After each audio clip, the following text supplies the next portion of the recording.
KSPPB menolak pajak JHT. Itu tabungan sosial. Masa negara tega orang nabung, keringatnya buruh, darahnya buruh, nabung, kemudian dipotong pajak yang 50 juta ke atas 5%, di bawah 50 juta 0%. Kata Menteri Purbaya 50 juta ke atas, 50 juta rupiah ke atas cuma di bawah 1%. Ya udah kalau gitu, kalau cuma sedikit orang, hapusin aja semua. Kan kita dalam keadaan yang tidak terlalu baik-baik saja situasi ekonomi. Nanti kalau ekonomi sudah membaik, silakan baru diskusi lagi. Jadi kita minta 0% pajak JHT, termasuk pesangon. Udah tahu pesangon pendapatan terakhir buruh, pekerja, karyawan, apapun statusnya ketika dia kehilangan pendapatan, masa masih dipajakin lagi. Termasuk JHT. JHT itu ketika kita nerima upah, kan udah dipotong pajak PPh 21. Setelah itu kita bayar iuran. Masa iuran kita yang udah dipajakin kena pajak lagi? Ini kan berarti double pajak. Orang-orang kaya, pengusaha-pengusaha besar dapat tax holiday atau istilah pembebasan pajak atau pengurangan pajak. Tax amnesty, uang-uang haram yang triliun-triliunan tidak kena pajak. Masa keringat buruh dikenain pajak, JHT, pesangon, THR habis untuk ongkos, kena pajak lagi. Saya maaf ya, melalui kawan-kawan media nih, udah 2 kali, 3 kali saya minta ketemu Menteri Purbaya sebagai penasihat khusus Presiden, tapi nggak direspon. Jadi secara, kan Pak Purbaya menyatakan, oh Iqbal nggak pernah kirim surat. Iya, saya dengan Pak Purbaya kan sejajar. Karena saya minta ketemu sebagai penasihat khusus Presiden, bukan sebagai KSPI. Saya setingkat menteri, beliau menteri.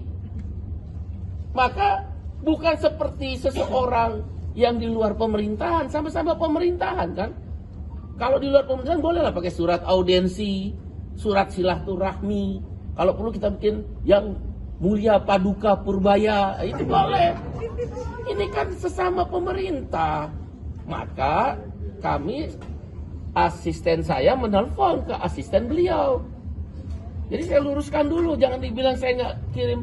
Saya sangat peduli karena Presiden Prabowo peduli kepada buruh. Karena Pak Prabowo itu sangat ingin rakyatnya, khususnya buruh, sejahtera. Maka kita telepon dan asistennya sudah terima. Alasannya suruh bikin surat. Oke lah, kita merendah sedikit nggak apa-apa lah demi orang kecil. Kita bikin surat. Jawabannya lagi di luar kota. Ah, ini mah menghindar aja lah. Melalui kesempatan Pak Purbaya, kita kan sama-sama pemerintah. Udahlah, jangan menghindar begitu. Ya, kita ingin negeri ini maju. Kita ingin pajak sebagai tulang punggung.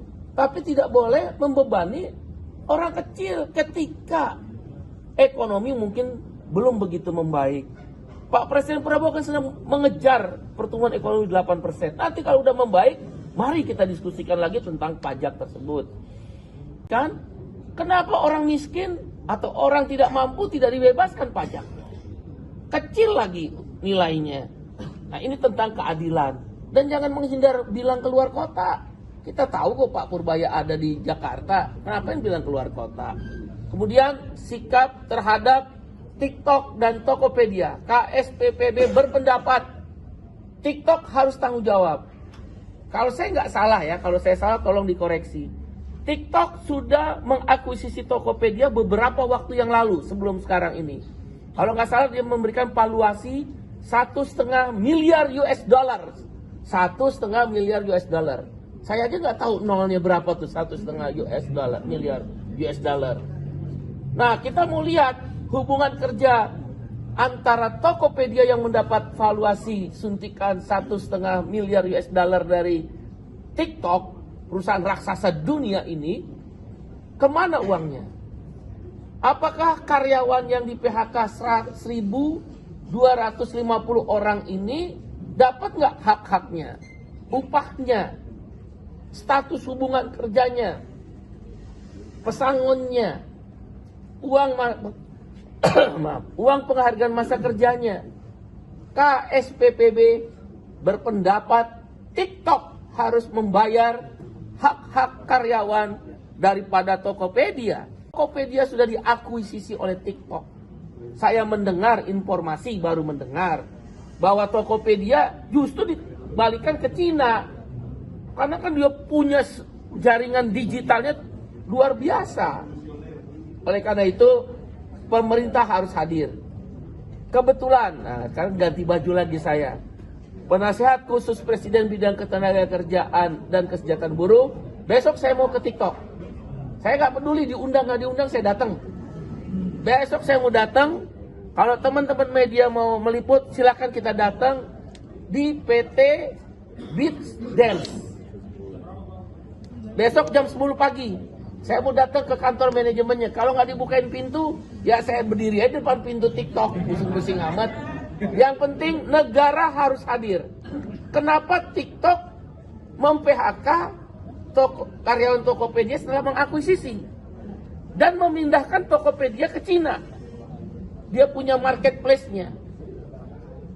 Bisnis harus bisnis menguntungkan, ya, tapi jangan merugikan anak bangsa dong. Tokopedia kan sudah besar, dia punya jaringan marketplace-nya.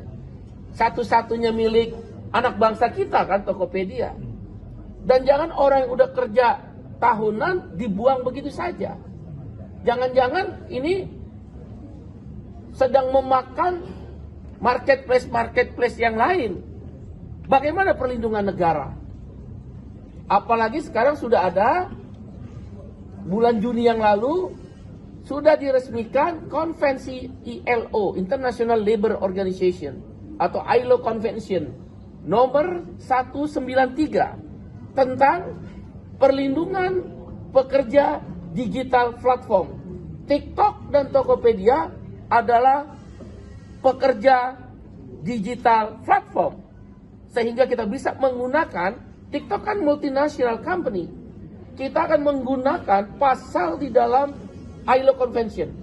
Kalau enggak, kebetulan saya juga orang internasional. Di Serikat Buruh dan di ILO Governing Body saya pernah 3 periode. Saya akan menggunakan kekuatan saya untuk mengkampanyekan TikTok kalau sekali lagi jangan salah kutip, tidak membayar hak-hak buruhnya.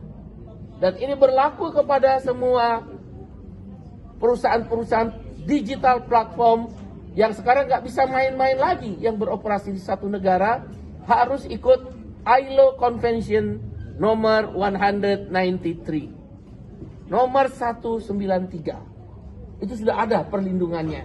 Nah, makanya besok saya mau datang ke TikTok, Tokopedia di apa itu di Kuningan ya, pokoknya PT apa itu tadi, saya aja lupa, Beat Dance di Millennium ya, di Millennium Setiabudi.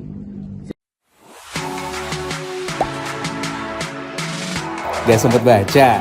Dengerin aja, klik icon text to speech di okezone.com.